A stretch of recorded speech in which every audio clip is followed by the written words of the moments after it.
நம்ம லைஃப்பை 2 டைப்ஸாக டிஃப்ரென்ஷியேட் பண்ணலாங்க, before marriage and after marriage. இது பையங்களுக்கும் பொண்ணுங்களுக்கும் 2 பேருக்குமே அப்ளிகேபிள் தான். முதல்ல பொண்ணு பார்த்தோம் அப்படின்னு சொன்னோம்னா, நம்மலாம் சில பேர் வீட்டில் ஒரு சின்ன சின்ன வேலையை கூட செஞ்சுருக்க மாட்டோம். ஈவன் இந்த ட்ரெஸ் அயன் பண்ணுறது, வாட்டர் பாட்டில் ஃபில் பண்ணுறது, லஞ்ச் பேக் பண்ணுறது, ஏன் காலேஜுக்கு ஆஃபீஸ்க்கு போயிட்டு இருக்க லஞ்ச் பாக்ஸை எடுத்து கூட சிங்கில் போட்டிருக்க மாட்டோம். சாப்பிட்ட தட்டை கூட கொண்டு போய் போட்டிருக்க மாட்டோம். அப்படியெல்லாம் நிறைய இருந்திருக்கும். ஆனால் ஆஃப்டர் மேரேஜ் நம்ம அப்படியே இருப்போன்னு நினைக்கவும் கூடாது, சொல்லவும் முடியாது.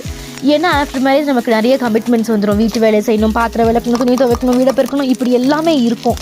ஆனால் பிஃபோர் மேரேஜ் நம்மளை யாருமே நம்ம அம்மா ரொம்ப நம்மளை கொஷின் பண்ணி இதை பண்ணு அதை பண்ணுன்னு சொல்ல மாட்டாங்க. ஏன்னா எல்லாத்தையுமே நமக்காக அவங்க சாக்ரிஃபைஸ் பண்ண ஆரம்பிச்சிருவாங்க. ஆஃப்டர் மேரேஜ் நமக்கு யாருமே சாக்ரிஃபைஸ் பண்ண மாட்டாங்க, நம்ம தான் எல்லாத்தையும் பண்ணி ஆகணும். என்ன நடந்தாலும் நம்ம தான் நம்ம வீட்டு வேலையை செஞ்சாகணும் அப்படி. ஆனால் ஆஃப்டர் மேரேஜ் ஒரு ஸ்ட்ராங் சப்போர்ட்டை நம்ம ஹஸ்பண்ட் இருப்பாங்க, அது ஒரு ப்ளஸ் பாயிண்ட். பையங்களை பார்த்தோம் அப்படின்னு சொன்னால், பிஃபோர் மேரேஜ் ஜாலியாக பசங்க கூட நைட் அவுட் போயிருப்பாங்க, ஜாலியாக இருந்திருப்பாங்க. வேலைக்கு போகலனாலும் யாரும் கேட்க மாட்டாங்க, காசு கொடுக்கலனாலும் யாரும் கேட்க மாட்டாங்க. ஆஃப்டர் மேரேஜ் அப்படி கிடையாது. அவங்களுக்கு குடும்பம் ஆயிரும், பொண்டாட்டியை பார்த்தா ஆகணும், குடும்பத்துக்கு தேவையான எல்லாமே செஞ்சுதான் ஆகணும், வேலைக்கு போகணும். நிறைய லாட்ஸ் ஆஃப் கமிட்மெண்ட்ஸ் பசங்களுக்கு இருக்குது ஆஃப்டர் மேரேஜ். நமக்கு வீட்டு வேலைன்னா அவங்களுக்கு அதுக்கேற்ற மாதிரியான வேலைகள் இருக்க தான் செய்யுது. நீங்கள் என்ன சொல்கிறீங்க? கமெண்ட் பண்ணுங்கள்.